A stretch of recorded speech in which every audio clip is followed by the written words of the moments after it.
Bismillahir Rahmanir Rahim. Nahmaduhu wa nusalli ala rasulihil kareem. Amma ba'd.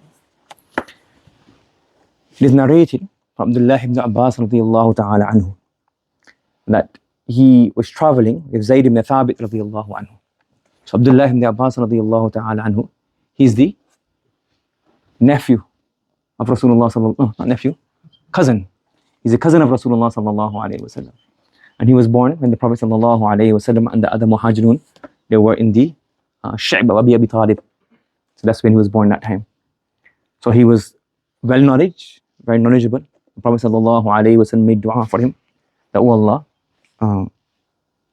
allimul kitab, allimul ta'wil, give him fiqh, faqaha, and give him the understanding of the Quran. So he was very well knowledgeable. But Zayd ibn Thabit radiyallahu ta'ala anhu, he had his virtue. He was he's also a very scholarly person. So in this chapter, he's mentioning how you treat and respect people of knowledge. So he says here that Abdullah ibn Abbas radiyallahu ta'ala anhu, Zayd ibn Thabit was sitting on a horse or a camel or a donkey. So out of respect for somebody who's knowledge, Abdullah ibn Abbas radiyallahu ta'ala anhu held his, that I'm going to do your khidmah. Out of respect for you, I'm going to take your donkey or your conveyance. But Zayd ibn Thabit radiyallahu ta'ala anhu, he also understood that this is the cousin of Rasulullah sallallahu alayhi wasallam. This is a very lofty and noble family. So he said, Tanahha, ya ibn ammi Rasulillah sallallahu alayhi wasallam. Leave it. Don't do this. Following? So he's understanding that this is a virtue of person of knowledge. I need to respect him for this. And he's looking at this, you are the Prophet sallallahu alayhi wasallam, Uncle Abbas, you're his son. You shouldn't be doing this. So Abdullah ibn Abbas radiyallahu ta'ala said, هَكَذَا نَفْعَلُ بِعُلَمَائِنَا وَكُبَرَائِنَا. This is how we have been taught. Our ulama, our elders, our scholars, is how we respect them, is how we treat them, and also senior than us. This is something that we need to learn, that we call it ulul tamyiz. We know how to deal with each person.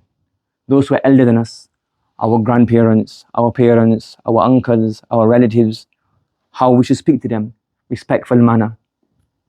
Sometimes we see, because what happens is the way we are brought up is like everybody on the same level. We have kind of mentally be trained that way. Yes, we should. It's not how it is. The Quran, no, there's darajat. Our parents, doesn't matter whatever happens, they have this darajat. We can never match. They're always, in every single situation, they are above us. Our uncles, our elders, our seniors. This is the Abdullah ibn Abbas radiyallahu anhu. He didn't think that, the Prophet Allah made dua for me. I am knowledgeable of the Quran, so I don't need to respect anybody else. So he said, no, this is how I need. And he's not saying, oh, that's good. He's saying, no, you are from this family. You're so and so. So tamyiz, how to deal in each situation and scenario. When you speak to somebody elder, how you speak. Somebody younger than you, how you speak. How you walk, how you talk, how you conduct yourself. This is what makes a person, yes, adab, respect, you become cultured. Well, not formalities that, it's all, but you understand how to, you're in masjid. Now, for example, you're in a class. So if you're in a class, you know that, well, in front of me now, there's not time to be messing around, joking around, poking each other, taking somebody's pen. This is now, here, I'm in a position where I have to respect the ilm, respect the knowledge. I'm in front of somebody who's elder than me. So now, it's how I need to, all of these things you have to learn. This is what makes a person respectable. Yes, you don't become respectable. What's the point? That the zina doesn't come with, you don't become zina, doesn't come with clothes. You can wear as expensive clothes as you want. If you can't speak properly, imagine somebody comes into a place, most expensive clothes, and starts picking his nose.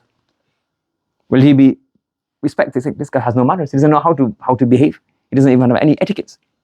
So the main thing is your behavior. This is what portrays this. So all of these things you have to learn. That's why bit by bit, you read all these stories, all of these stories, it gives you an idea how you should behave. Like so many things, like something don't even come to our mind. I'll give one example. There's one person, I think, Hassan radiyallahu ta'ala anhu, or one of his children. So he said that, I've noticed you never eat with your mother. You never eat with your mother. I've observed this. Is there a reason for this? He said, yes. I do it on purpose. Look how far his thought is going. He's going that, if I eat with my mother at the same time, and let's say, for example, they didn't have samosas in no time, but for our understanding, there's one samosa, there's one bhajia, one spring roll. And if I take something, and her mind was on that one thing, yes, I would fear that I have disobeyed my mother and I have done uquq of my mother. See how much respect they had for their parents. That I don't want to take that. My eyes have gone towards one samosa or one bhajia or one spring roll, and I take it before she takes it. She doesn't say anything to me. But that thought came to her mind, that's a wish, and then I've taken that. So that's why I feel that I shouldn't eat with my mother. How much respect for someone is elder than you. Yes. So sometimes when you get, Allah subhanahu wa ta'ala has made us such a way that when we're young, we have this strength. It's natural. But if you use this, what do you call it?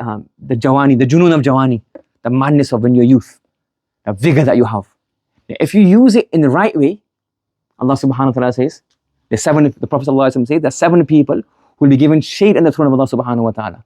One of them is that shab, a youngster who used his madness when he was young, his vigor, his strength for Allah's pleasure.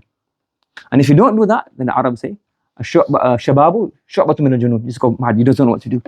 So that right now, when you're in this teenage years or early 20s, early 30s, you have to learn this, how to control yourself, how to learn how to conduct yourself with respect, with manners. And there's one thing I'll conclude on this. There was one tabi or tabu tabi. His name was Haywa ibn Shurayh. So he was a muhaddith. He was a muhaddith. So he would be giving dars.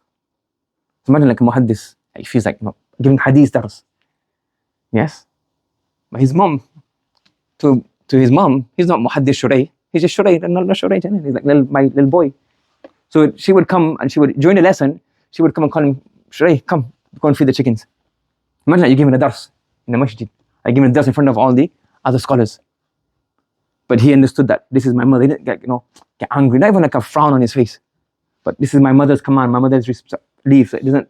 So no matter how old you get, how much knowledge you become, Hafiz the Quran, your Imam, Liyan Tarawi, you have to remember these things. So all of these things are what make a person cultured and with adab. So Islam is not simply about, yes, the main fara'id or the fara'id that we all know, the 5 pillars of Islam. And these are the essentials. These are our salvation hereafter, they depend upon these things. But along with these things then, all the other things build up and make a person complete. The Prophet sallallahu alaihi wasallam says, Iman is like a tree. Yes, and you have the fundamentals. And that tree will survive on these fundamentals. But the more fruits you have, the more leaves you have, the tree becomes more adorned, more beautiful, more attractive. So all of these things, like some small things, like Prophet said, remove litter. That's part of Iman. That will make your person. So that's small, these things like this. So all the other things, even the choice of words. The Prophet sallallahu alaihi wasallam, there's a whole bab in Kitab al-Adab, what words you should use, what words you shouldn't use. Why? These are the respectful words, not respectful words. Are you following? So these are we need to learn, that how we should respect the elders and how we should treat the ulama, our parents. May Allah subhanahu wa ta'ala give us ability to act upon this. Subhanallah wa bihamdihi, subhanakallahumma wa bihamdika, wa nashhadu an la ilaha illa anta, nastaghfiruka wa natubu ilayk.